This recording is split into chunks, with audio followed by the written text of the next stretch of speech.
welcome to today's Power Hour, Emergency Planning for Your Business, presented by Jason Bonney, Assistant Chief for the Central Jackson County Fire Protection District.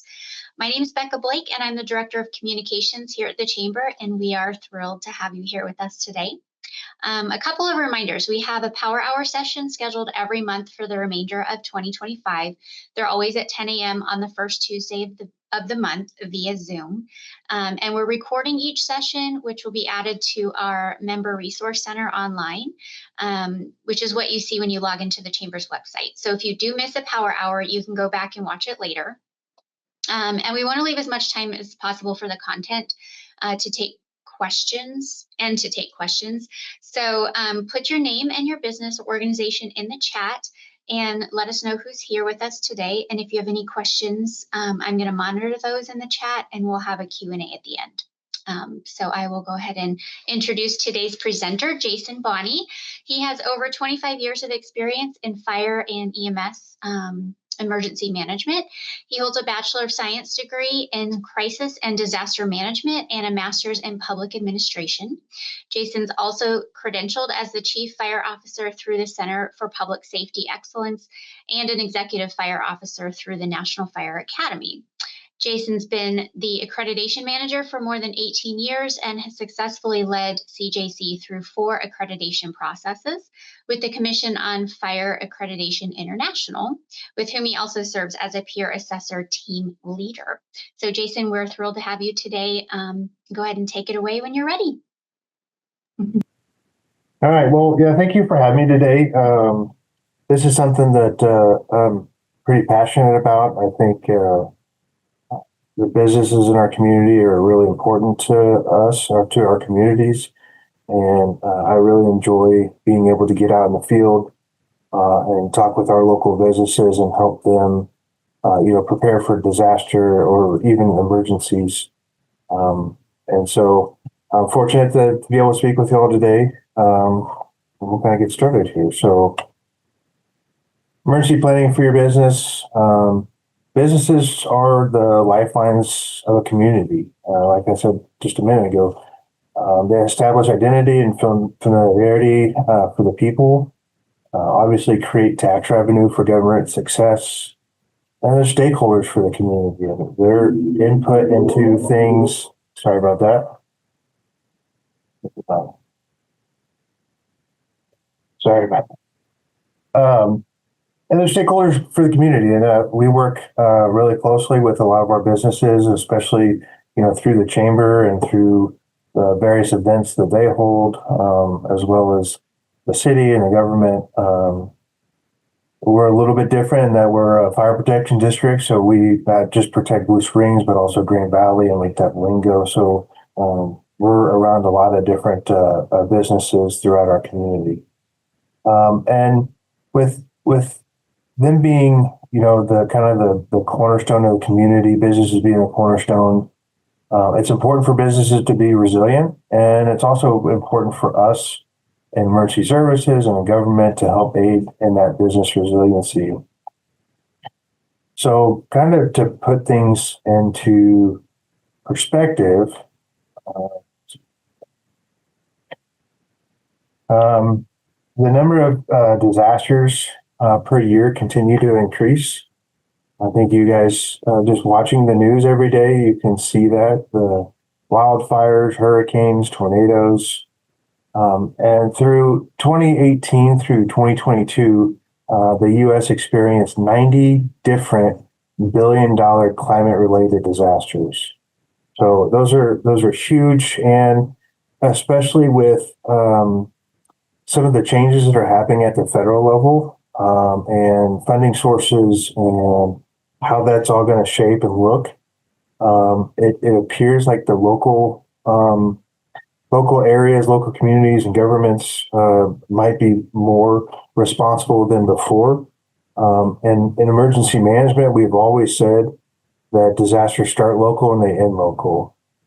So we need to be resilient as a community, both in government, emergency services, and in our businesses.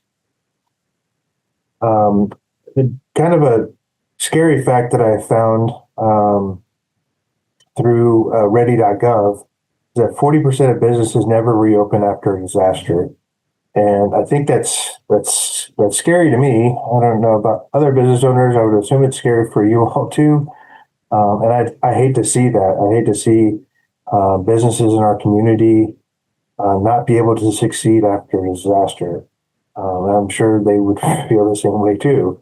So again, more importance on the resiliency of business to be able to survive and survive after a disaster.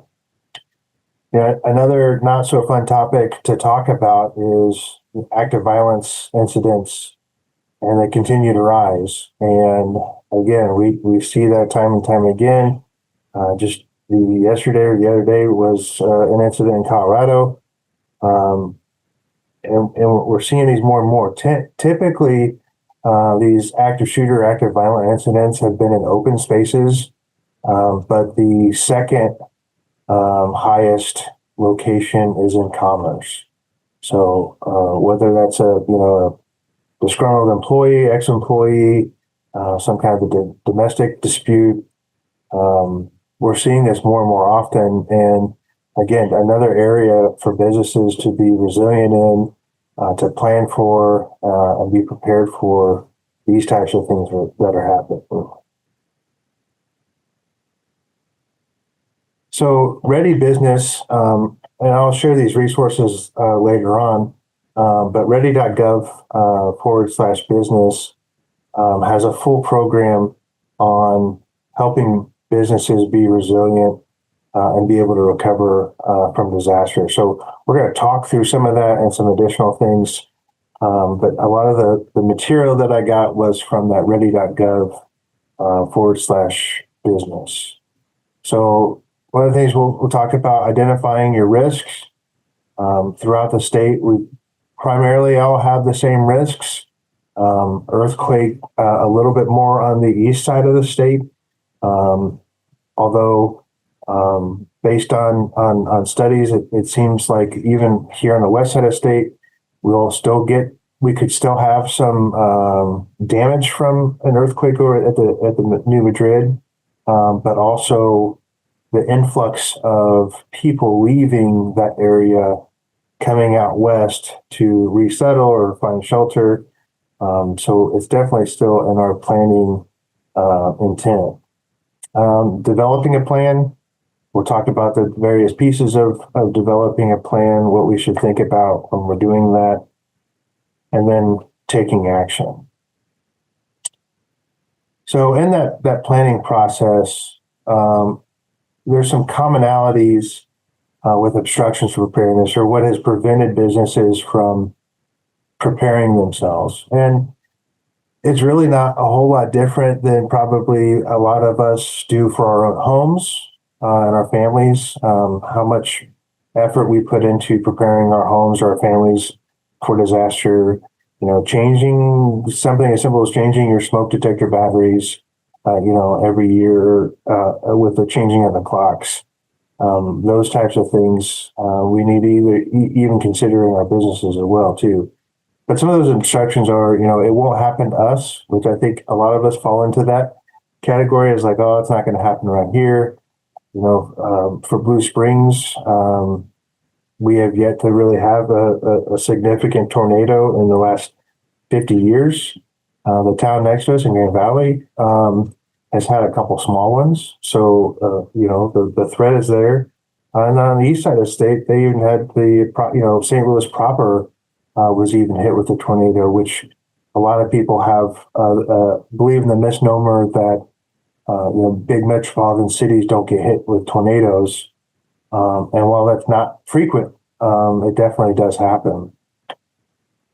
Another area is just the lack of knowledge of how to prepare, how to plan, what resources are available. You've got the SBA, the Small Business Association, Red Cross, and then there's educational opportunities that a lot of people might not be aware of. And cost, obviously, when with your facility, your building, your business, doing certain things to fortify your business, your structure, obviously brings cost, and a lot of times this small businesses are running on a very thin margin, and so those additional costs sometimes are prohibited or at least pushed down the road because other things need to come up and take place. Staffing is another one, especially with small businesses. Staffing is usually on the smaller side, and people have certain jobs to do, and planning for disasters is usually not one of those jobs that the employees or the employer necessarily wears.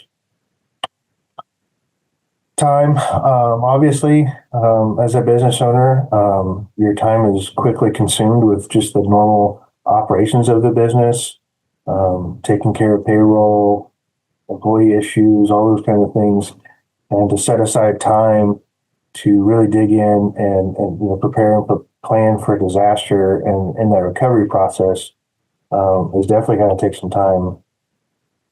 And then procrastination, kind of like I talked about just a second ago. We all kick the can down the road, thinking like, oh, we'll get that tomorrow or next week or so. But the sooner that we can do it, the better, because we don't know what's going to happen. And we're entering storm season right now. We're in the midst of storm season right now. And so the sooner that we can start preparing, the better we would be. So getting into those steps for that ready business, what kind of risks does your organization face? There are three main categories that we use in emergency management, and they're natural hazards, technological hazards, and human caused. With the natural hazards, they're the ones that you would think of. They're probably the most common that would affect us, affect our businesses.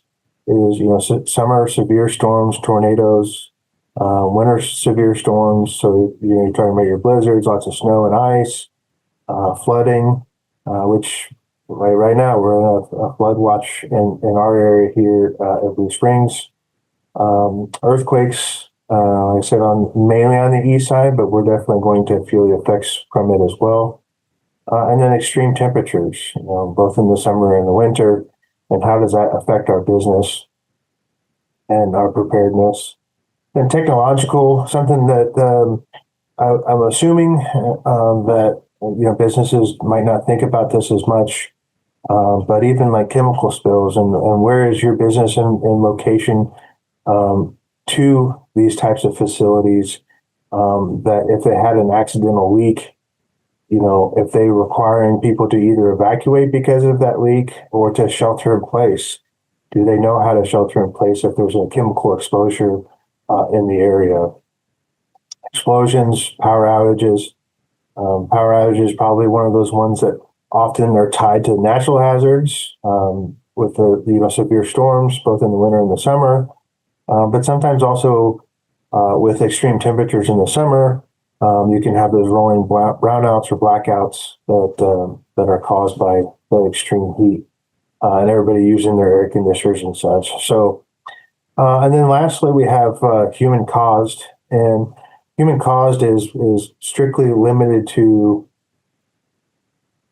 bad guys. I'll just say human derived to cause disruption, fear, and death.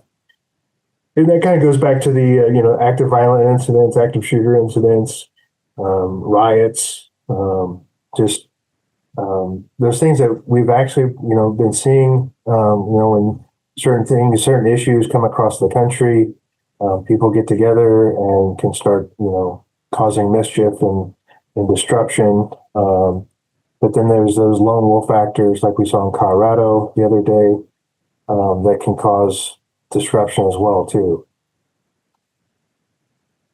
So, and identifying our risks, some questions that we need to ask and consider are what type of operations or assets would be affected by these various hazards. If the power goes out, what can your business continue to operate? If is there damage to your facility?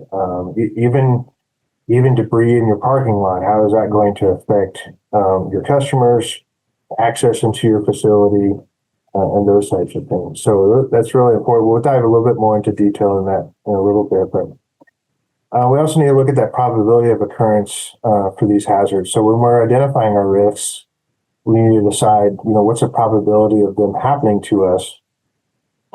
So, hurricanes, well, probably not here in Missouri, we're probably not going to put a lot of time into planning for if a hurricane were to hit. But severe, summer and winter storms, probably need to put a little bit more effort into that. Earthquakes, same thing. But we need to kind of rank those in order of how much time and effort and costs are we're going to put into reducing the hazards associated with those risks.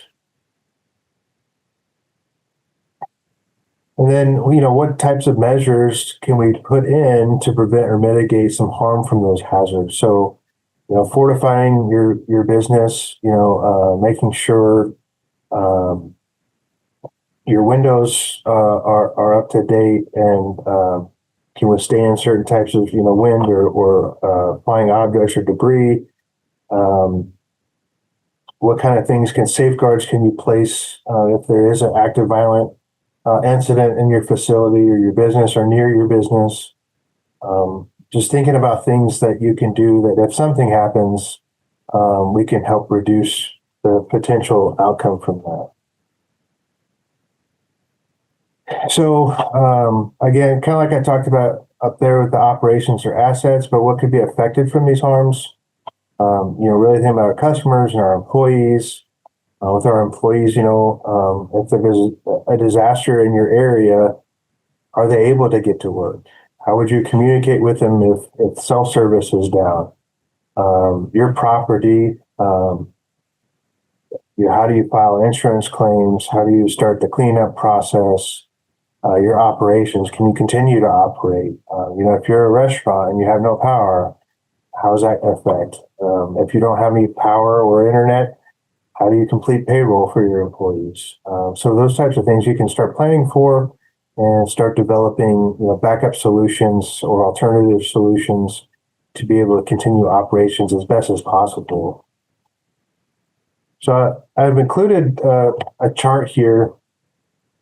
This is just an example of how you can rank and score the probability, the severity of these different types of disasters. You can see that first kind of batch there under natural, the things that we've already talked about. So, earthquakes, heat waves, ice storms, lightning, flooding, tornadoes, wildfires. And then as you go across, and I apologize if it's a little bit difficult to read, but you just kind of score probability as, from unlikely to highly likely. The magnitude and severity from negligible to catastrophic. How much warning time do you have? From less than 6 hours to more than 24 hours. And then duration, how long would it last? And as you score that across, there's a calculated priority risk index, which is just a formula that kind of weights each of these categories and kind of gives you a score to help rank how much planning effort you need to put in each of these. And then under the human cause, the same situation, active shooter, civil unrest, terrorism, and so forth, scoring those across the probability, magnitude, severity, warning time, and duration. And just this process alone, it really just helps put things in perspective and kind of get your hands in, grasping these concepts. When if you just think about them and not really put pen to paper, it's kind of hard to conceptualize, what really is important or not important. But once you start putting pen to paper and doing something like this, you start to get a better idea of what's the likelihood, how bad is it going to be, and then you can start planning your efforts from there. So developing that plan, we'll go through each of these, but things to consider: staff, surroundings, systems, the structure itself, and then your service. So with staff, developing a sheltering and evacuation plan. This is one of the things I've done probably most with local businesses around here and churches for sure, is thinking about where to shelter for a tornado or evacuate for a fire or damage to the structure. Um, you know, we'll get a little bit more into the where for tornado shelters here in a few minutes, but thinking about in your property, at your business, where's the safest? We always try to say the lowest, most interior, but that's not always possible. So, what are some other things to think about? And like I said, we'll talk about that a little bit more in a minute. But consider how many customers you may have at any given time. If you're a retail business, and you could have anywhere from 8 to 14, 20 people in your store at one point. What happens if a severe storm is coming, a tornado is coming? How do you protect those customers? And also, the accountability that goes along with that. So, how many customers do you have, or you have some kind of accountability for? I believe we had 8 customers in at the time, and we had 4 employees. You can count that back up and make sure you have everybody after the disaster has occurred. Purchasing or building an emergency supply kit. So, first aid, battery operated radios, battery operated lights, food and water. Food and water aren't necessarily the highest on the list, but it's always good to have some. Definitely at your homes is a good idea to have that kind of emergency supply kit with some water and some food and medicine. But in the business, probably not as critical. Another thing is to purchase a NOAA weather radio. I always strongly recommend businesses, especially that have a lot of customers, churches, to go ahead and purchase a NOAA weather radio. They're fairly cheap. And you could just, turn it on, plug it in your zip code, and it'll warn you. And it's really loud, so you won't miss it. But it'll help notify you and not have to spend a lot of time waiting.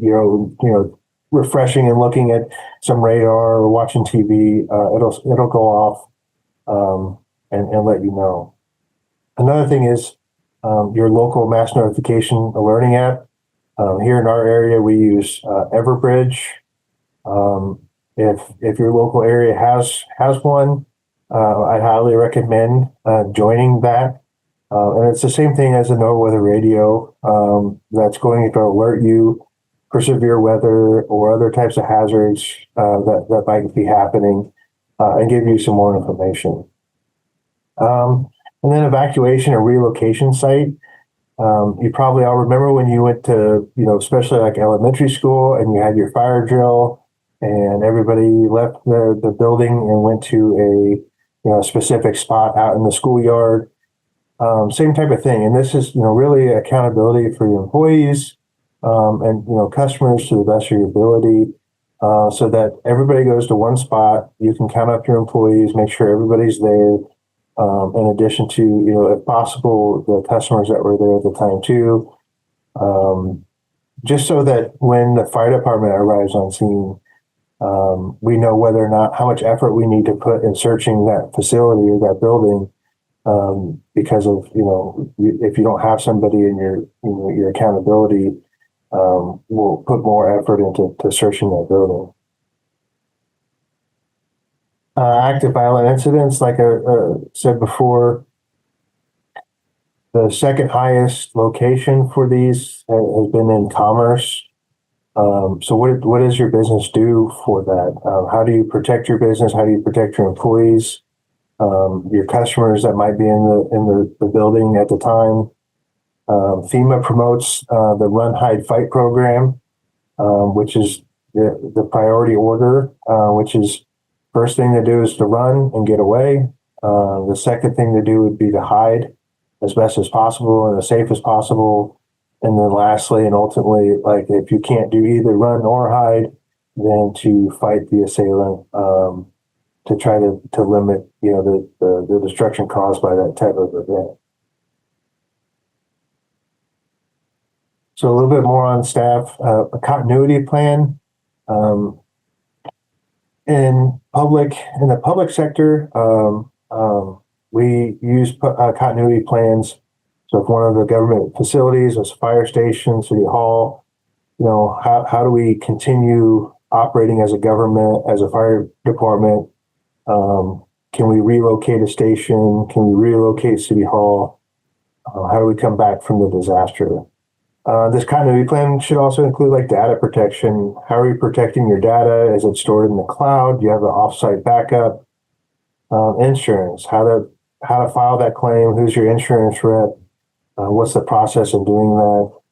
Like I said, relocation if possible, and then consider hard copies of employer, vendor, and supplier information because you might not be able to access it electronically. So having hard copies, contact information of your employees, your vendors and suppliers, so you can hopefully keep things going if at all possible.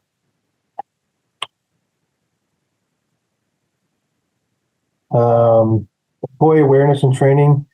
One of the biggest things that I've stressed with the businesses I've talked to in churches is communicating with your employees how to do certain things if especially if the boss or the employer is not around. What happens if there's no power, internet, or cell service? Are your employees aware of the sheltering or evacuation plan? Where do they go if there's a tornado?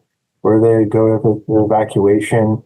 And that can be a lengthy process, especially if you have high turnover, trying to continue to educate new employees as they come in, or if you have seasonal employees. And then make sure your employees know how to shut off the heating, ventilation, and air conditioning. And even this goes for at your home too, making sure that your family knows how to shut off these utilities. As I talked about, like the hazmat incidents or a chemical leak, sometimes we'll ask people to shelter in their building, their house, or their office or whatever, and it's because it's safer. But we'll always ask them to shut off their heating, ventilation, and air conditioning. But how to shut off the water, how to shut off the electricity. And then lastly, with the awareness and training of your employees, like, are your employees trained in first aid, CPR? A lot of your local fire departments will offer this type of training to your business. And it's just, an extra service that you can provide to your customers at really limited or no cost. And I think it goes a long way. It makes the business look really good that, your people are trained to be able to help customers in time of need. And then if possible, conduct drills with your employees, just like we did in school and elementary, consider conducting those fire drills, where to locate, where does everybody meet up, the rally point. But when you're doing that, consider customers, how they would react, how would you coordinate that with customers, and if possible, you could use customers in your drill, obviously with some forewarning, so you're not scaring your customers, but definitely to think about those customers if you have them. So your surroundings, just like you would do at home, taking a look around your building for trees, signs, flagpoles, landscaping, fences, things that could become projectiles and tornadoes. Consider security aspects as well as lighting, access points, door and window security. And then I usually recommend, especially with the landscaping, most landscapers will be able to advise you of trees around, like if the tree's too close to the building, cleaning some of that stuff up to help again prevent or mitigate the possible hazards from a tornado or severe high winds or something like that. So take a good look around your facility and what's around that could could be problematic in a disaster. Systems, we've kind of already gone over a lot of these, but what systems does your building or company use? Talked about the HVAC, electrical, telephone, internet, utility connections, internet, but then also the cyber security and data protection. I know you're all well aware of the cyber hacks that continue to happen. Do you have a training program in place for your employees of how to spot phishing emails, spam emails, so somebody doesn't click on the wrong thing and corrupt or lock down your operation? Some other things to consider: the cloud storage, offsite backup, firewalls, antivirus. What's your IT support? Is it just kind of an internal thing? You just take care of it on your own? You contract with a company to help with that IT support? And then cyber insurance. I don't know how much that costs, but I definitely know it's around, especially the more and more of these things are happening, to be able to help mitigate the impacts from a cyber attack on your operations. A little bit of systems to continue to just the things to consider is, what can your business do without one or more of these systems? Are there things that you can still do as a business? What about, your employees? Make sure they know how to operate these systems. Can you still process payroll? Obviously, your employees are going to still want to get paid. And so if you're missing some of these systems, how can you continue to process payroll and pay your employees? Do you have electrical protections from power surges? So surge protectors and such to be able to, from lightning strikes. Just one more thing that you can do to help mitigate some of those hazards. Can you access your building without power? I know we have found over the years, if a building is without power and they use proximity cards to get in, they found that the proximity card system doesn't work without power.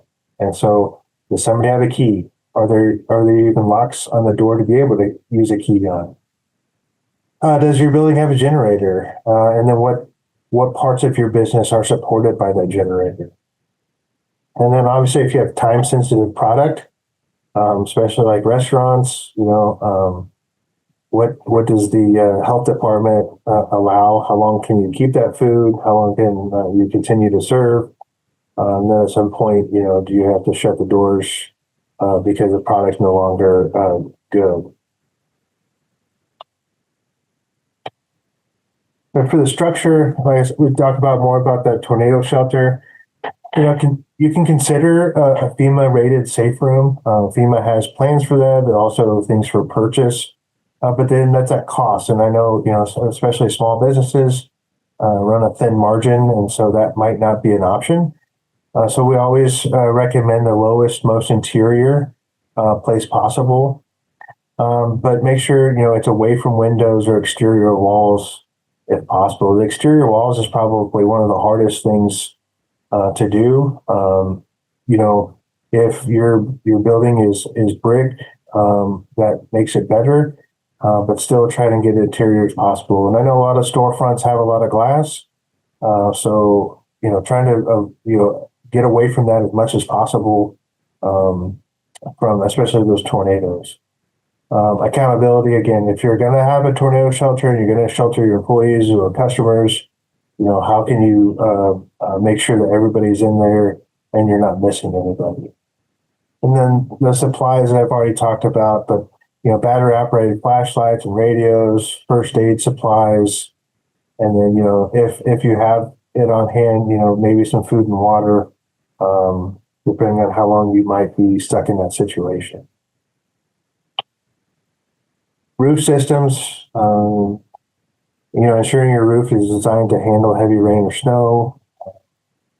That way you don't end up with something further down the road. So just like you do at home, gutter cleaning, those types of things that, prevent, leaks inside your business, your home.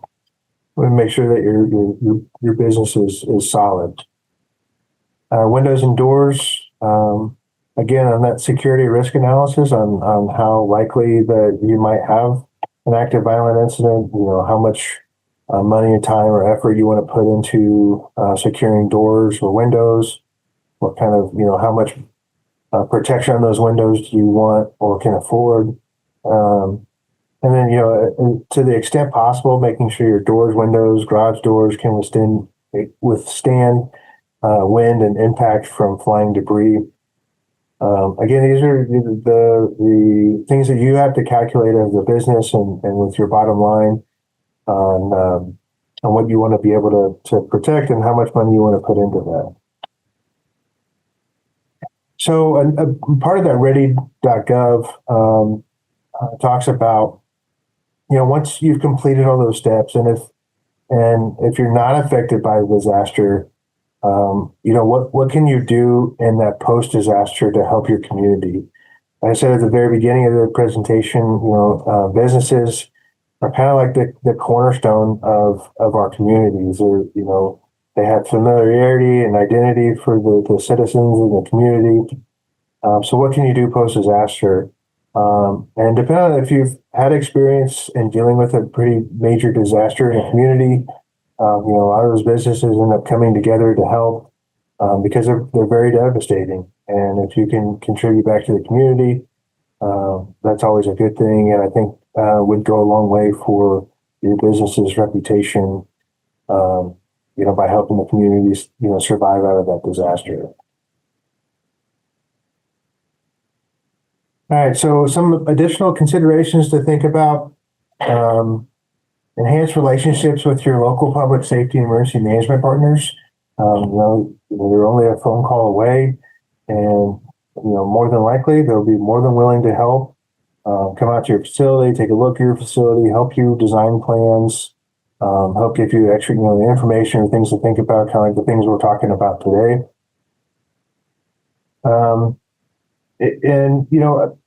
Approach disaster resiliency, kind of like how, we all handled COVID-19, especially small businesses, how they were able to adapt to COVID-19, educate themselves on what's allowed, what's not allowed, and figure out new ways to serve their customers. So I think that approach would bode very well for a lot of disasters is, how can we adapt and overcome and continue to serve our customers and our community. So I think it's a good approach to take. Typically, small businesses lack resources, skills, and experience for disaster preparedness and planning. We talked about that a little bit ago. Consider joining forces with other businesses. Obviously, your Chamber of Commerce, and maybe joining with other businesses, putting your heads together, putting money together. You can help fortify everybody for success. And then, consider, especially on your bottom line, that your customer base may be affected from the disaster and not be able to frequent your business for some time. So they're dealing with a disaster or their homes have been damaged to the point where they have to, move at least temporarily. How is that going to affect your bottom line? How is that going to affect customers coming in and potentially that loss of revenue for your business.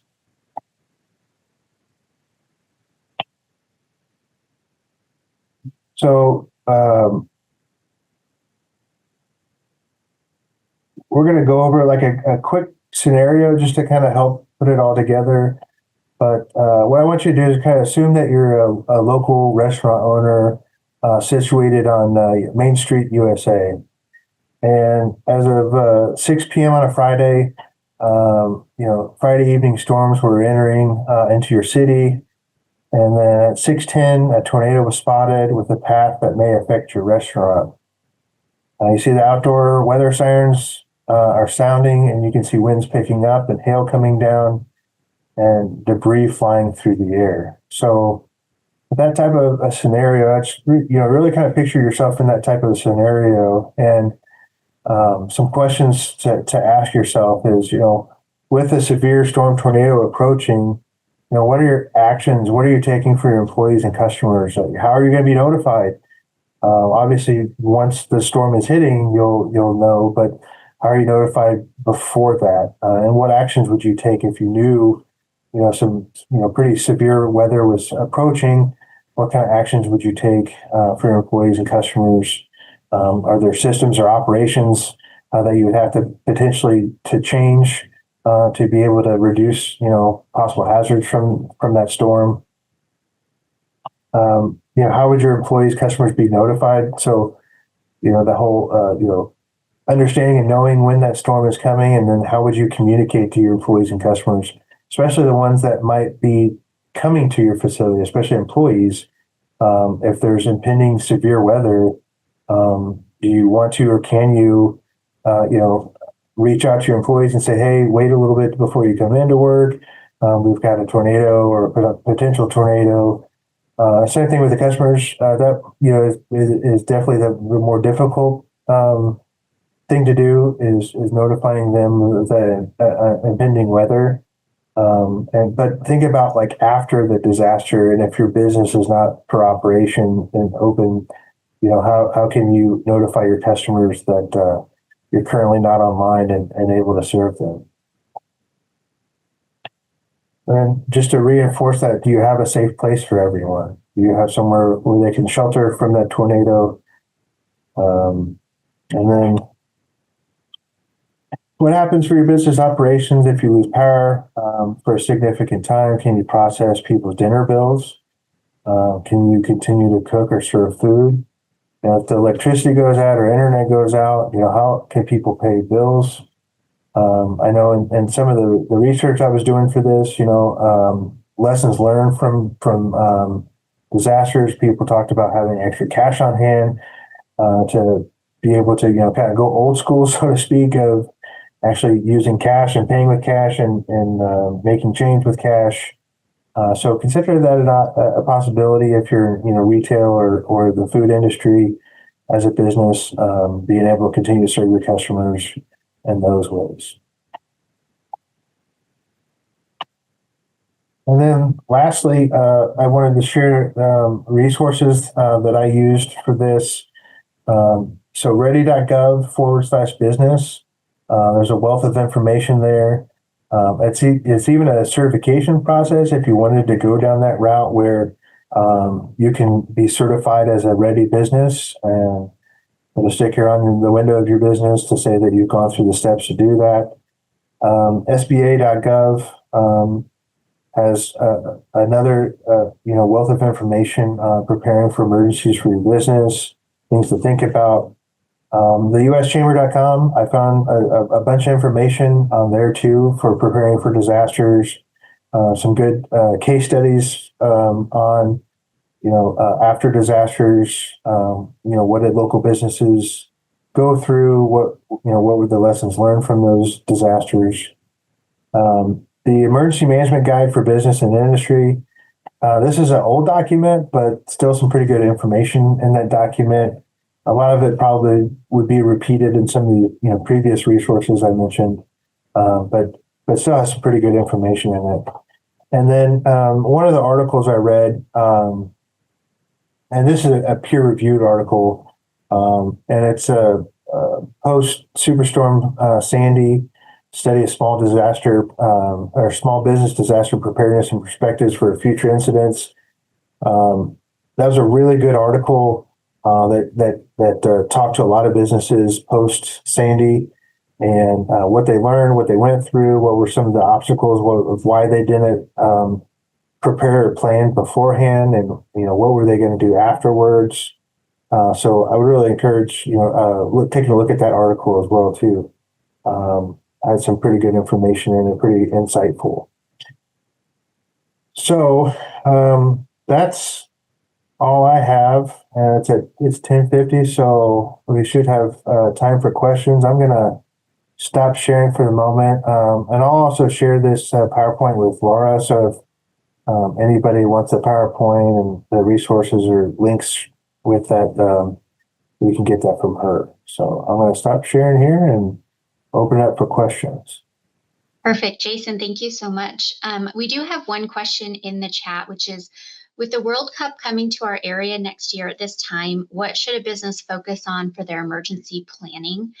Will our emergency management system be more taxed and less able to respond due to the expected increase in number of people in our area?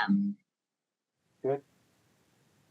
Right now, it's projected to have about 600,000 people through our area over that 40-day period for the World Cup. And the rumor that's been tossed around is about 2.5 hour radius around the Kansas City region. All those hotels are already booked for this event. We're going to have 6 games, 4 like entry-level games, and then a elimination game, and then I think it's a quarterfinal game. And right now we have no idea what countries we're going to get. So some of the things that in the planning process for us, we've been just discussing what types of countries are going to come, and then how do we prepare for those types of countries, because they're coming with their own societal norms. They have their own cultures, and on a side note, they have their own diseases and stuff that we're not typically aware of here.